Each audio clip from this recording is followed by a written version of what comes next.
Assalamualaikum warahmatullahi wabarakatuh.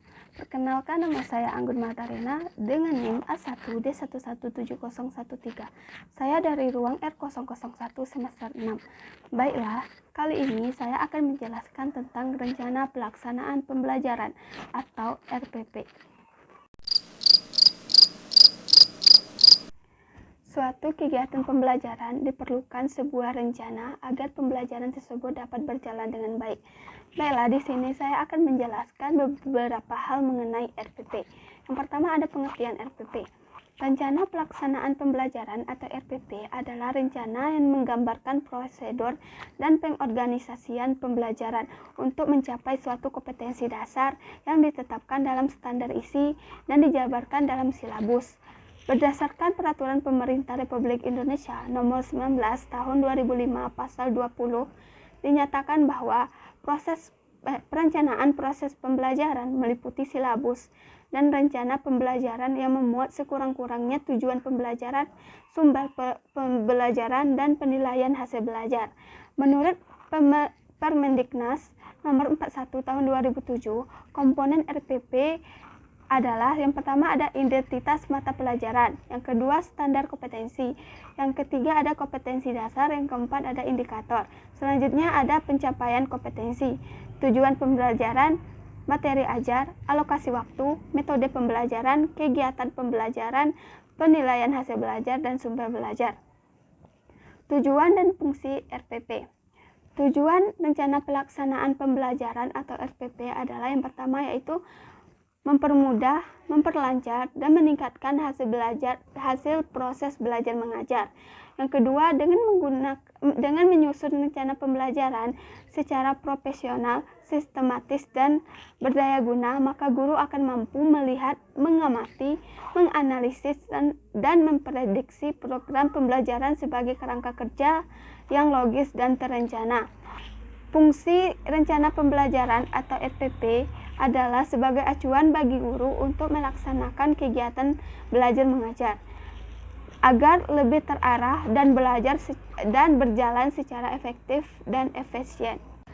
Unsur-unsur yang perlu diperhatikan dalam penyusunan RPP.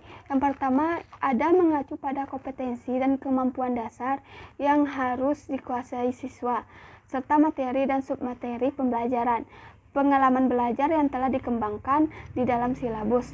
Selanjutnya ada menggunakan berbagai pendekatan yang sesuai dengan materi yang memberikan kecakapan hidup sesuai dengan permasalahan dan lingkungan sehari-hari. Yang ketiga, menggunakan metode dan media yang sesuai, yang mendekatkan siswa dengan pengalaman langsung.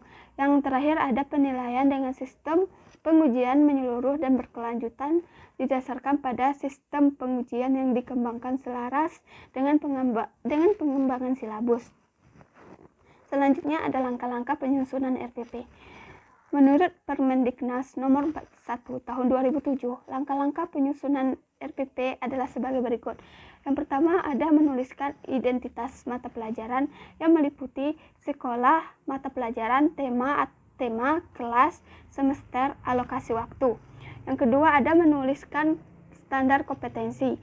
SK merupakan kualifikasi kemampuan minimal siswa yang menggambarkan penguasaan pengetahuan sikap dan keterampilan yang diharapkan dicapai pada suatu mata pelajaran. Yang ketiga ada menuliskan kompetensi dasar.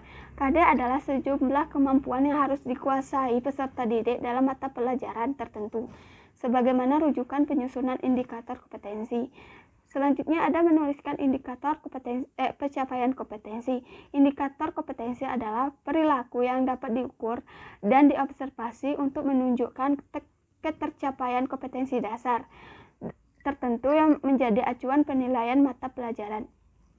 Selanjutnya ada merumuskan tujuan pembelajaran. Tujuan pembelajaran menggambarkan proses dan hasil belajar yang diharapkan dicapai oleh siswa sesuai dengan kompetensi dasar. Tujuan pembelajaran dibuat berdasarkan SK dan KD dan indikator yang telah ditentukan. Yang keenam ada materi ajar. Materi ajar memuat fakta, konsep, prinsip, dan prosedur yang relevan dan ditulis dalam bentuk peta konsep sesuai dengan rumusan indikator pencapaian kompetensi. Yang ketujuh ada alokasi waktu. Alokasi waktu ditentukan sesuai dengan keperluan untuk percapaian KD dan beban belajar. Selanjutnya ada menentukan metode pembelajaran. Metode pembelajaran digunakan oleh guru untuk mewujudkan suasana belajar dan proses pembelajaran agar siswa mencapai kompetensi dasar dan indikator yang telah ditetapkan. Kesembilan ada penilaian hasil belajar. Prosedur dan instrumen penilaian hasil belajar disesuaikan dengan indikator pencapaian kompetensi dan mengacu kepada standar penilaian. Yang selanjutnya ada menentukan media atau alat bahan dan sumber belajar. Penentuan sumber belajar didasarkan pada SK dan KD serta materi ajar, kegiatan pembelajaran dan indikator pencapaian kompetensi.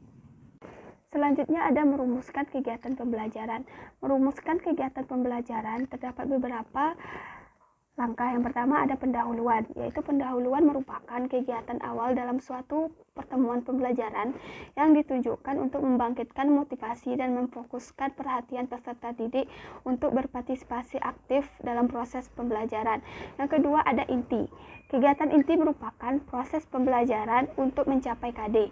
Kegiatan pembelajaran dilakukan secara interaktif, inspiratif, menyenangkan, menantang, memotivasi peserta didik untuk berpartisipasi aktif, serta memberikan ruang yang cukup bagi kreativitas dan kemandirian sesuai dengan bakat, minat, dan perkembangan fisik serta psikologis anak.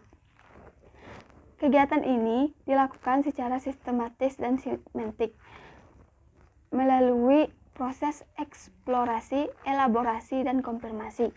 Menurut Nursam 2009, eksplorasi adalah kegiatan pembelajaran yang didesain agar terciptanya suasana kondusif yang memungkinkan siswa dapat melakukan aktivitas fisik yang memaksimalkan penggunaan panca indera dengan berbagai cara, media, dan pengalaman yang bermakna dalam menemukan ide, gagasan, konsep, atau prinsip sesuai dengan kompetensi mata pelajaran. Elaborasi adalah kegiatan pembelajaran yang memberikan kesempatan peserta didik mengembangkan ide, gagasan, dan kreasi dalam mengekspresikan konsepsi kognitif melalui berbagai cara secara lisan dan tulisan, sehingga timbul kepercayaan diri yang tinggi tentang kemampuan dan eksistensi dirinya. Konfirmasi adalah kegiatan pembelajaran yang diperlukan agar konsepsi kognitif yang dikonstruksi dalam kegiatan eksplorasi dan elaborasi dapat diyakinkan dan diperkuat sehingga timbul motivasi yang tinggi untuk mengembangkan kegiatan eksplorasi dan elaborasi lebih lanjut. Selanjutnya ada penutup. Penutup merupakan kegiatan yang dilakukan untuk mengakhiri aktivitas pembelajaran yang dapat dilakukan dalam bentuk rangkuman atau kesimpulan, penilaian dan refleksi, umpan balik, dan tindak lanjut. Pedoman pada prinsip pengembangan RPP.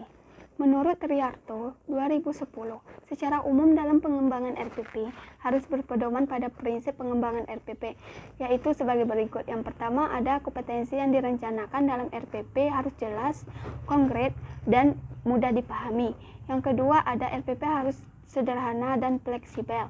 Yang ketiga RPP yang dikembangkan sifatnya menyeluruh, utuh, dan jelas pencapaiannya. Selanjutnya harus koordinasi dengan komponen pelaksanaan program sekolah agar tidak mengganggu jam pelajaran yang lain. Prinsip-prinsip penyusunan RPP. Yang pertama ada setiap RPP harus secara utuh memuat kompetensi dasar, sikap spiritual ada KD dari KI 1, sosial KD dari KI 2, pengetahuan KD dari KI 3, dan keterampilan KD dari KI 4. Yang kedua ada satu RPP dapat dilaksanakan dalam satu kali pertemuan atau lebih. Yang ketiga ada memperhatikan perbedaan individu peserta didik. Yang keempat ada berpusat pada peserta didik. Yang kelima ada berbasis konteks. Yang keenam ada berorientasi kekinian, yang mana pembelajaran yang berorientasi pada pengembangan ilmu pengetahuan dan teknologi dan nilai-nilai kehidupan masa kini. Selanjutnya ada mengembangkan kemandirian belajar. Yang Selanjutnya, memberikan umpan balik dan tindak lanjut pembelajaran. Kesembilan, memberikan keterkaitan dan keterpaduan antar kompetensi dan atau antar muatan. Dan yang terakhir ada memanfaatkan teknologi informasi dan komunikasi RPP disusun dengan mempertimbangkan penerapan teknologi informasi dan komunikasi secara terintegrasi, sistematis, dan efektif sesuai dengan situasi dan kondisi. Baiklah, demikianlah penjelasan saya mengenai RPP. Semoga dapat bermanfaat. Assalamualaikum warahmatullahi wabarakatuh.